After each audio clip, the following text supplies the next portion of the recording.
مغرب سے پہلے پہلے آپ نے عرفات کا میدان نہیں چھوڑنا، کیونکہ اگر آپ نے عرفات کا میدان مغرب سے پہلے چھوڑ دیا تو آپ کے اوپر دم آ جاتا ہے۔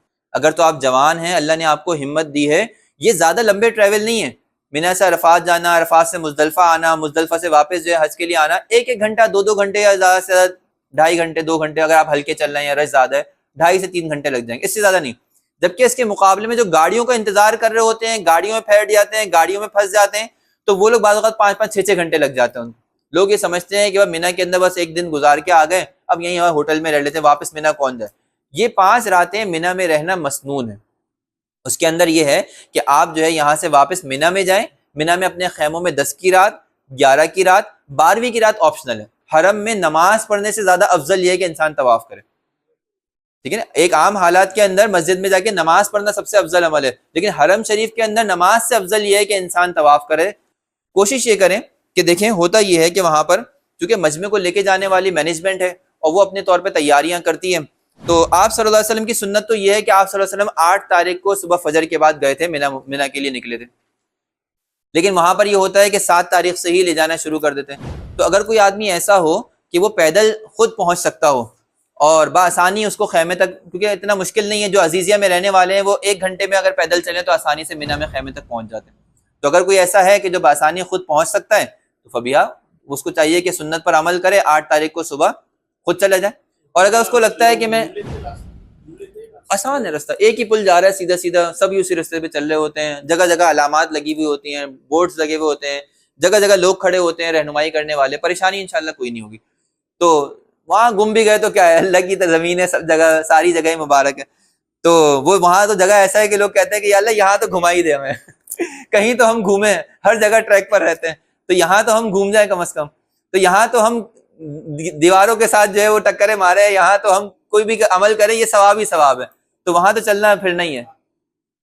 8 تاریخ کو جو جانا ہے ہمیں عرفات سے پہلے ہم کو نیت کریں گے، احرام باندھیں گے، جی جی نوافل بھی پڑھیں گے، جی جی، یہ مکہ مکرمہ میں ہی آپ پڑھیں گے، یہ ہوٹل میں بھی کر سکتے ہیں آپ یہ کام، اور یہ آپ مسجد حرام میں جا کے بھی کر سکتے ہیں کہ آپ مسجد حرام گئے، وہاں پہ جا کے آپ نے نوافل پڑھے، اور پھر وہاں پہ جا کے آپ نے حج کی نیت کر لی، وہی سیم اسی طرح جس طرح آپ نے یہاں پہ عمرے کی نیت کی تھی، اسی طرح 2 گانے طواف پڑھا اور پھر تلبیہ پڑھا، اور تلبیہ کثرت سے پڑھنا ہے، چلتے پھرتے اٹھتے بیٹھتے کھاتے پیتے لبیک اللہم لبیک، اے اللہ ہم حاضر ہیں، دیوانہ وار جس کو کہتے ہیں نا کہ دیوانہ وار تلبیہ پڑھے، یہ اللہ کو مقبول ہے، یہ اللہ کو محبوب ہے۔ یہ یہاں پر آ کے ہمیں یہ نہیں سوچنا کہ اس کو زید کو برا لگ رہا ہے یا عمر کو برا لگ رہا ہے، اللہ نے حکم ہی دیا ہے، سب کو یہ حکم دیا ہے، خالی مجھے تھوڑی دیا۔ تو کہیں کسی کی نیند خراب ہو رہی ہو تو کوشش کرے وہاں نہ کرے، لیکن عام رستوں میں یا جگہوں پہ تو کوئی حرج کی بات نہیں ہے۔ جی، حج کا حصہ ہے، بالکل طواف قدوم حج کا حصہ ہے، اور حج کا شروع ہوتا ہے طواف قدوم سے ہی ہوتا ہے، کیونکہ ہم سب مکہ مکرمہ میں نہیں ہیں۔ وہ قدوم کا مطلب کیا ہے؟ ویلکم۔ تو چونکہ ہم سب مکی نہیں ہیں، باہر ملک سے جا رہے ہیں، تو ہم 2 طواف کرتے ہیں، ایک پہلا طواف قدوم کرتے ہیں اور دوسرا طواف حج کرتے ہیں، حج کا طواف جو ہم طواف زیارت کہتے ہیں۔ تو لیکن مکہ مکرمہ میں رہنے والا وہ طواف قدوم نہیں کرتا، اس کے لیے ضرورت نہیں ہے، لیکن ہم چونکہ سارے کے سارے وہاں جا رہے ہیں تو ہم جا کے گویا کہ ایک ویلکم طواف کرتے ہیں، ایک طواف قدوم کرتے ہیں۔ طواف قدوم کرنے کے بعد پھر ہم چلے جائیں مینا کی طرف۔ مینا کے اندر ہم نے جو ہے وہ جا کے 5 نمازیں پڑھنی ہیں۔ لوگ یہ کہتے ہیں یہاں کوئی کام نہیں ہے، اللہ کے بندوں نے یہاں پہ آ کے عبادات کی ہیں، مستقل نوافل میں مشغول رہنا، مستقل دعاؤں میں مشغول رہنا، ذکر اذکار میں مشغول رہنا، یہ وہاں کا عمل ہے۔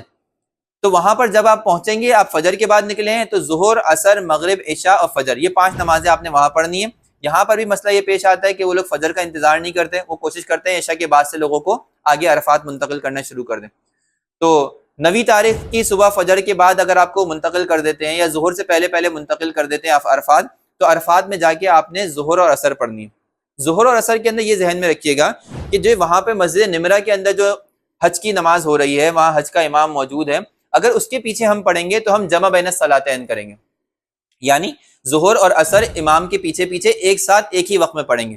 لیکن اگر ہم انفرادی طور پہ اپنے خیموں کے اندر الگ اپنی جماعت کر کے نماز پڑھیں تو اس صورت میں ہم ظہر اپنے وقت میں پڑھیں گے اور عصر اپنے وقت میں پڑھیں گے، 2 رکعتیں پڑھیں گے۔ اگر امام وہاں پہ مثال کے طور پہ کوئی مقیم ہے، ویسے تو مقیم نہیں ہوتا وہاں پہ، سارے ہمارے گروپ کے ہی ساتھی ہوتے ہیں، تو سب 2 مسافر ہیں تو 2 رکعتیں پڑھیں گے۔ اگر مقیم امام ہے تو وہ 4 رکعت پڑھائے گا، اور وہ اگر اس کے پیچھے آپ پڑھیں گے تو آپ کو بھی 4 رکعت پڑھنی پڑے گی. لیکن عام طور پہ ٹریولنگ کے اندر آپ کو مسافر ہی ہوتے ہیں، امام بھی مسافر ہوتا ہے، تو 2 رکعتیں پڑھیں. لوگ یہ سمجھتے ہیں کہ یہاں پہ سنتیں نہیں پڑھنی. سنتیں جو ہے یہاں پر پڑھنا ضروری نہیں ہے، لیکن اگر ایک انسان کو سہولت ہو تو انسان کو سنتیں پڑھنی چاہیے. انسان کو سنتیں نوافل کا اہتمام کرنا چاہیے. شریعت نے یہ کہا کہ یہاں سنتیں ضروری نہیں ہے، یہ آپ کی سہولت کے لیے کہ سفر میں ہے، مشقت ہے، تو بھئی فرض کے اوپر اکتفا کر لیا گیا اور فرض کو بھی مختصر کر دیا گیا. لیکن اگر آپ پڑھ سکتے ہیں اور آپ کا انوائرمنٹ اتنا زیادہ جو ہے وہ تھکا دینے والا نہیں ہے تو آپ سنتوں کا بھی اہتمام کریں، سنتیں بھی پڑھیں. تو ظہر آپ نے اپنے وقت میں پڑھنی ہے، عصر آپ نے اپنے وقت میں پڑھنی ہے. مغرب سے پہلے آپ نے عرفات کا میدان نہیں چھوڑنا، کیونکہ اگر آپ نے عرفات کا میدان مغرب سے پہلے چھوڑ دیا تو آپ کے اوپر دم آ جاتا ہے. مغرب وہاں پڑھیں، مغرب کا وقت کا انتظار کریں، مغرب کی اذانیں ہو جائیں، مغرب کا وقت شروع ہو جائے، عرفات کے میدان سے نکلیں. نہ راستے میں آپ نے نماز پڑھنی ہے مغرب، چاہے مغرب کا وقت نکل جائے. مزدلفہ پہنچ کر ہی آپ کا وقت شروع ہوتا ہے نماز کا. مزدلفہ پہنچ کر آپ نے مغرب اور عشاء ایک ساتھ پڑھنی ہے، اور یہاں پر مغرب اور عشاء کے درمیان سنتیں نہیں پڑھنی. یہ دونوں نمازیں جمع بین الصلاتین ہوں گی. چاہے آپ امام تو وہاں پہ کوئی ہوتا نہیں ہے، انفرادی اپنے اپنے خیموں میں یا اپنے اپنے طور پہ لوگ پڑھتے ہیں، تو یہاں پر آپ جو ہے جمع بین الصلاتین کریں گے، مغرب اور عشاء ایک ہی وقت میں. ایک جو چھوٹا سا میں آپ کو بات کر دوں، ذاتی طور پہ میرا ایکسپیرینس یہ ہے کہ دیکھیں یہ سارا جو ٹریولنگ ہوتی ہے نا، یہ انتہائی جو ہے نا وہ دشوار ہوتی ہے. اور خاص طور پہ لوگ جو گروپ کے ساتھ چل رہے ہوتے ہیں، گاڑیوں کے ساتھ چل رہے ہوتے ہیں، وہ زیادہ پریشان ہوتے ہیں، کیونکہ وہاں پر جو ہے وہ ایک ایک بندے کی وجہ سے پوری 50 آدمیوں کی گاڑی رکی ہوئی ہوتی. ایک بندہ بھی آگے پیچھے ہے یا کوئی بھی ایسا چھوٹا سا مسئلہ آ گیا تو 50 کے 50 جو گروپ ممبرز ہوتے ہیں متاثر ہوتے ہیں. کوشش یہ کریں کہ ان 5 دنوں کے اندر زیادہ سے زیادہ ٹریول آپ پیدل خود کریں. اگر تو آپ جوان ہیں، اللہ نے آپ کو ہمت دی ہے، یہ زیادہ لمبے ٹریول نہیں ہے. منی سے عرفات جانا، عرفات سے مزدلفہ آنا، مزدلفہ سے واپس جو ہے حج کے لیے آنا، ایک گھنٹہ 2 گھنٹے یا زیادہ سے زیادہ 2.5 گھنٹے 2 گھنٹے، اگر آپ ہلکے چل رہے ہیں یا رش زیادہ ہے 2.5 سے 3 گھنٹے لگ جائیں گے، اس سے زیادہ نہیں. جبکہ اس کے مقابلے میں جو گاڑیوں کا انتظار کر رہے ہوتے ہیں، گاڑیوں میں پھیٹ جاتے ہیں، گاڑیوں میں پھنس جاتے ہیں، تو وہ لوگ بعض اوقات 5 6 گھنٹے لگ جاتے ہیں. تو اگر آپ کے اندر ہمت ہے، آپ کے اندر جو ہے وہ طاقت ہے، اور آپ خود یہ کام ٹریولنگ کر کے خود پیدل چل کے کر سکتے ہیں، تو بہتر یہ ہے کہ آپ یہ سارا کا سارا حج جو ہے اس میں ثواب بھی زیادہ ہے اور اس میں سہولت بھی زیادہ ہے کہ آپ اپنے طور پہ جو ہے وہ سفر کرتے رہیں اور پیدل جو ہے وہ اپنے سارے کے سارے معمولات ادا کر لیں. لیکن اگر آپ مثال کے طور پہ ضعیف ہیں، آپ کمزور ہیں اور آپ جو ہے گروپ کے ساتھ ساتھ ہی چلنا چاہتے ہیں، فبیا پھر آپ گروپ کے ساتھ ساتھ ہی اپنی سیٹنگ بنائیں. تو آپ مزدلفہ آ گئے، مزدلفہ میں آنے کے بعد آپ نے جو ہے وہ مثال کے طور پہ مغرب اور عشاء پڑھی. یہاں پر تھوڑی دیر کے لیے آرام کرنا سنت ہے. لوگ یہ کہتے ہیں یہاں تہجد کی نماز پڑھیں اور یہاں نوافل میں مشغول ہو جائیں. تو جس طرح یہاں تہجد کی نماز پڑھنے میں فضیلت ہے اور ثواب ہے، آرام کرنے میں بھی ثواب ہے. اللہ تعالیٰ نے بڑی یہاں پہ برکتیں رکھی، اور یہیں سے آپ کو جو ہے وہ رمی جمرات کے لیے کنکریاں بھی اکٹھی کرنی ہے صبح جانے سے پہلے. تو 70 کنکریاں آپ لے لیں، اور کنکریوں کے لیے بہتر یہ ہے کہ جو بوتلیں ہوتی ہیں نا، بوتلیں، وہ بوتل آپ لے لیں، اور بوتل کے اندر جو اس کا سائز ہوتا ہے ڈھکن کا، چھوٹی کنکری ہی جا سکتی ہے. 70 کنکریاں جو گول ہوتی ہیں کانکریٹ کی، وہ وہاں سے ملتی ہیں، وہیں زمین میں پڑی ہوتی ہیں، وہ آپ اس میں ڈال لیں اور ان کو دھو لیں اچھی طرح، تاکہ وہ پیروں میں یا پھر چپلوں کے نیچے جو آتی ہیں کیچڑ وغیرہ میں ہوتی ہیں تو وہ صاف ناپاک نہ ہو، صاف ہو جائیں. تو یہ آپ 70 کنکریاں یہاں سے جمع کر لیں. یہاں پر آپ نے فجر کی نماز بھی پڑھنی ہے. فجر کی نماز پڑھنے کے بعد اب آپ کا 10ویں تاریخ شروع ہو گئی. اس دن کے اندر آپ کے 4 عمل ہیں. رن حج جس کو کہا جاتا ہے، رمی، نحر، حلق، طواف. یعنی آپ یہاں سے نکلیں گے، یہاں سے نکل کر آپ جب جائیں گے تو درمیان میں آپ کے منی کے خیمے آ جائیں گے. منی کے خیموں کو آپ چاہیں تو آرام کر لیں وہاں پر، چاہیں تو آپ منی کے خیموں کو کراس کرتے ہوئے آگے چلے جائیں، جمرات سامنے ہوں گے آپ کے. اس دن صرف ایک ہی جمرہ عقبہ کی رمی ہوتی ہے، ایک جمرے کی رمی ہوگی، 7 پتھر اس کو ماریں گے. رمی کرنے کے بعد آپ حکومت کی گورنمنٹ کی کال کا انتظار کریں یا ان کو انفارم کریں یا گروپ لیڈر کو بتا دیں کہ میری رمی ہو گئی ہے، میری قربانی کرا دی جائے. عام طور پہ ان کو بتا دیا جائے تو آپ کی قربانی جلدی کرا دیتے ہیں.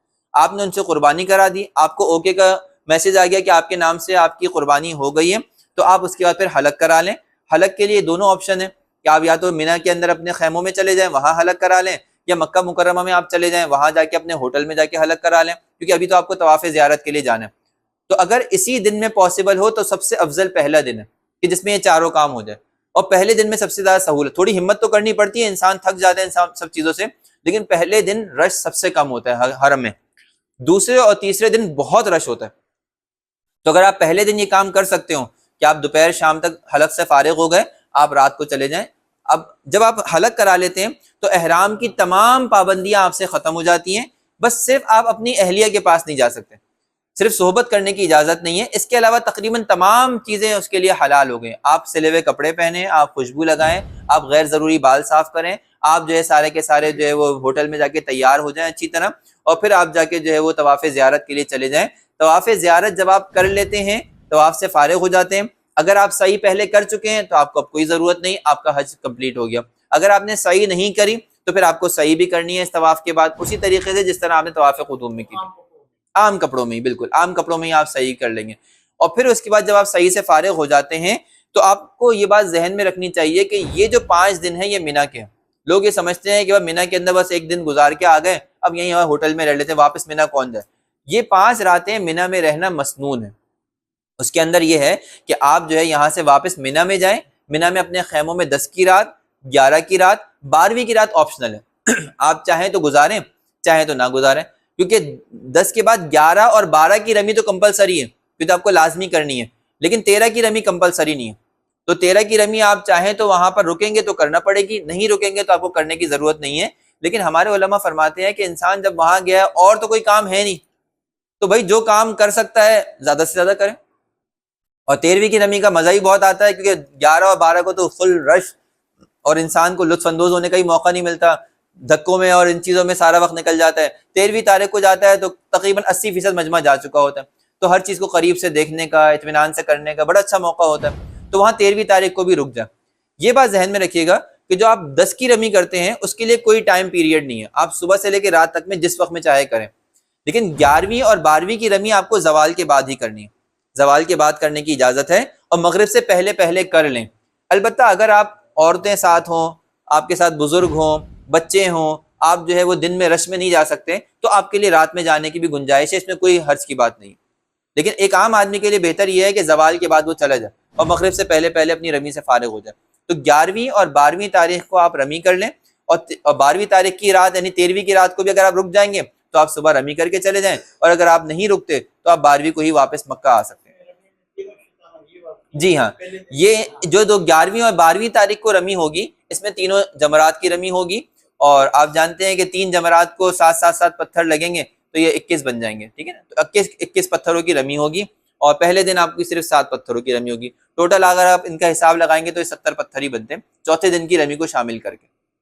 تو یہ ہمارا ایک مختصر جو ہے طریقہ حج ہو گیا۔ اس کے اندر یہ ہے کہ آپ جب رمی جمرات سے فارغ ہو گئے 12ویں اور 13ویں تاریخ کو، پھر اس کے بعد آپ کوشش یہ کریں کہ زیادہ سے زیادہ وقت حرم شریف میں گزاریں، وہاں پر کوشش یہ کریں کہ جتنا زیادہ طواف کر سکتے ہوں۔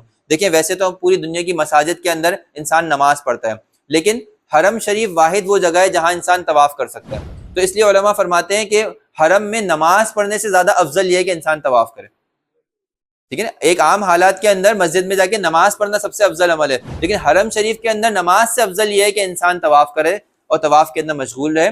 جتنا وقت آپ طواف کے اندر رہ سکتے ہو رہیں، اس کے اندر اپنے تعلق کو برقرار رکھیں، مضبوط کرنے کی کوشش کریں، دنیاوی چیزوں سے اپنے آپ کو بچانے کی کوشش کریں۔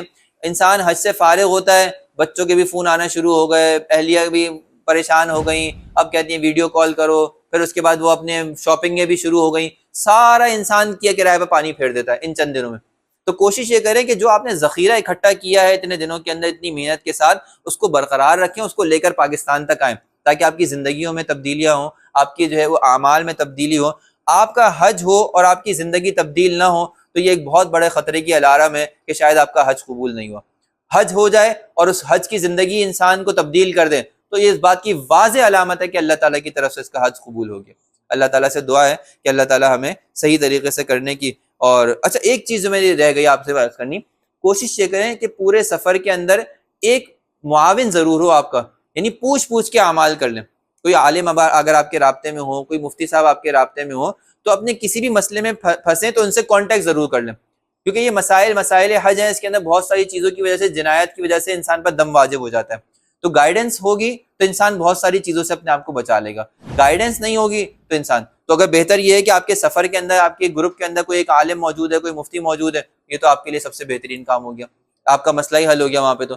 لیکن اگر نہیں ہے تو آپ کسی ایک آدمی سے رابطے میں رہیں جس کو آپ فوراً مسئلہ پوچھیں اور وہ آپ کو مسئلہ بتا دیں۔ تو اگر آپ کو کوئی بھی نہ ملے تو آپ بالکل بندے کو میرا نمبر لے لیں، آپ مجھ سے رابطہ کریں، رات کے 3 بجے کریں، 4 بجے کریں، کسی حاجی کی کوئی ادنا خدمت بھی ہو جائے، اس سے بڑی شرف فضیلت کی بات کوئی نہیں۔ تو انشاءاللہ آپ کو بالکل اس طرح کی کوئی بھی گائیڈنس چاہیے ہو، کوئی بھی رہنمائی چاہیے ہو، تو آپ بالکل نمبر لے لیں یوسف بھائی سے، انشاءاللہ رابطہ کر لیں، پوچھ لیں ہاتھ کے ہاتھ۔ اگر آپ کو نمبر کی ضرورت ہو، وہاں کوئی مل جائے اچھا عالم، مستند عالم جو آپ کو صحیح مسئلہ بتا سکتا ہے، سب سے اچھی بات یہ ہے کہ موبائل سے دور رہیں اور اس کی طرف لگیں۔ لیکن اگر وہاں نہیں ملتا تو پھر آپ کی ضرورت ہے، پھر آپ کو چاہیے ہوگا تو آپ وہ لیں۔ دوسرا، اپنے گروپ کے اندر کوئی ایک امیر بنا لیں۔ کوشش یہ کریں کہ ہم 5 آدمی ہیں نا گروپ میں، 10 آدمی ہیں گروپ کے اندر، تو گروپ میں کسی ایک کو کہہ دیں بھائی زاہد بھائی آپ ہمارے امیر ہو، یعنی ہر معاملے میں جہاں پہ ہمارا کلیش ہوگا نا، ہمارا کوئی اختلاف ہوگا، بس آپ کی بات آخری بات ہوگی، کیونکہ آپ کو ہر لمحے کے اندر وہاں پہ یہ مسئلے پیش آئیں گے کہ آپ یہ کہیں گے کہ یوں کر لیا جائے، اگر کہے گا نہیں یوں کرو، اب پھر اس میں لڑائی جھگڑے کا ماحول پیدا ہو جاتا ہے۔ تو پہلے دن ہی ایک آدمی کو، ایک معمر آدمی کو، ایک جو ایکسپیرینس والا آدمی ہے اس کو آپ نے امیر بنا دینا ہے۔ جیسے ہمارے تبلیغ والے ساتھی کرتے ہیں نا، بھائی اگر گشت پہ جا رہے ہیں ایک کو امیر بنا دو، کوئی بھی مسئلہ پیش آئے ہم اس سے کہہ دیں گے۔ تو یہ امیر بنانا یہ اللہ کے رسول کا حکم ہے۔ حضرت نبی کریم صلی اللہ علیہ وسلم نے فرمایا کہ 2 آدمی بھی اگر سفر کریں تو ایک کو امیر بنا دیں تاکہ اتفاق رائے سے کام ہو جائے۔ تو حج کے اندر اتفاق رائے کی بہت ضرورت ہے، تو اپنے میں سے کسی ایک کو امیر بنا دیا جائے، اور پھر امیر لازمی سی بات ہے کبھی آپ کی چاہت کے مطابق فیصلہ کرے گا، کبھی آپ کی چاہت کے خلاف فیصلہ کرے گا۔ جب ہم نے امیر بنا دیا تو اب ہمیں اطاعت ہی کرنی ہے، اب ہم اس کی مخالفت نہیں کر سکتے۔ سمجھ میں آ رہی بات؟ تو امیر چنتے وقت بہتر آدمی کو چن لیا جائے، پھر اس پر مکمل اعتماد کیا جائے کہ یار اب جیسا یہ کہے گا نا، یہ کہے گا اس ٹائم پہ یہاں سے آگے بڑھنا ہے ہم بڑھ جائیں گے، یہ کہے گا کھانے کے لیے اتنے وقت پر جمع ہونا ہے ہم جمع ہو جائیں گے، یہ کہہ رہا ہے فلانے کام کو اس طرح کرنا ہے، یہ دونوں خدمت کریں گے، یہ دونوں فلانے چیز لے کر آئیں گے، یہ دونوں یہ لے کر آئیں گے، اس کی بات ماننی ہے۔ تو یہ سفر کے اندر آپ کو خوشگوار بنا دے گا۔ تو ایک مستند عالم سے رابطے میں رہیں جو آپ کے مسائل وغیرہ حل کرتا رہے، آپ کی ضروریات کو آپ کو بتاتا رہے، مجھ سے یہ کام ہو گیا، میرے بال ٹوٹ گئے، میں فلانی جگہ پہ جا رہا تھا، میرے خون نکل آیا، کیا کروں؟ وہ آپ کو ہاتھ کے ہاتھ بتا دے، بھائی ایسا کر لو آپ کا مسئلہ حل ہو جائے گا۔ دوسرا یہ کہ آپ امیر بنا دیں اپنے درمیان سفر کے اندر، جس کو آپ امیر بنائیں پھر وہ آپ کا جو فیصلہ کرے اس پر اعتماد کریں۔ اور اگر آپ کو امیر بنا دیا جائے تو یہ ذہن میں رکھیں امیر القومی خادمون، یہ جو امیر ہے قوم کا وہ ان کا خادم ہے۔ آپ کو امیر اس لیے نہیں بنایا کہ آپ صوفے پہ چڑھ کے بیٹھ کے آرڈر چلائیں، آپ کو امیر اس لیے بنایا کہ آپ ہر ایک کی خدمت کریں۔ آپ سامان اٹھانا ہو تو آپ سب سے پہلے بھاگ کے اٹھائیں کہ میں امیر ہوں، اس کا مطلب میں خادم ہوں۔ سمجھ میں آ رہی بات؟ ہمارے خادم اعلیٰ تو آپ نے سنا ہی ہے نا، آج کل بہت دنیا کی خدمت کر رہے ہیں، تو آپ بھی ایسے ہی پوری دنیا کی خدمت میں لگ جائیں کہ بھائی ہم امیر ہیں، تو اس کا مطلب یہ ہے کہ ہم سب سے بڑے خادم ہیں، جو کام ہوگا سب سے مشکل کام اپنے ذمے لے لیں، یا یہ میں کروں گا تاکہ دوسروں کی راحت ہو۔ تو اسی طرح انشاءاللہ سارے ساتھیوں کی سہولت کا خیال رکھا جائے گا۔